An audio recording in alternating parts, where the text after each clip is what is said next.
Corps Commander and Staff, Cadet Colonel John Kevin V. Ablay, Corps Commander, Cadet Lieutenant Colonel, Cadet Lieutenant Colonel Rafaela B. Montenegro, S1, Cadet Lieutenant Colonel Prince Kyle S. Sunga, Corps S2, Cadet Lieutenant Colonel Miko B. Oliva, Corps S3, Cadet Lieutenant Colonel Jose Apollo S. Villaseñor, Corps S4, Cadet Lieutenant Colonel Carl Denzel A. Villanueva, Corps S5, Major Leader, Cadet Major Rhea B. Hornilla, Band Leader, Cadet Major Edward Ramsey O. Peñafrancia, Company Commander, Cadet Captain John Nicole L. Sagon, Company XO, Cadet First Lieutenant Cadet Harold R. Santalieses, First Platoon Leader, Boys, Cadet Second Lieutenant John R. B. Bueno, Second Platoon Leader, Girls, Cadet Lieutenant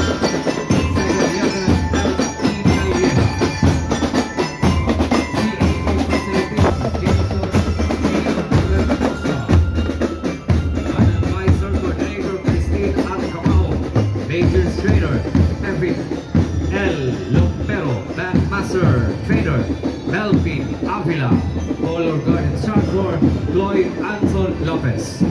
Entry number 3, Bicol Central Academy, Libud 1, Limanan, Camarines Sur.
Thank you. Entry number 3, Bicol Central Academy, Pamlikmanan, Camarines Sur.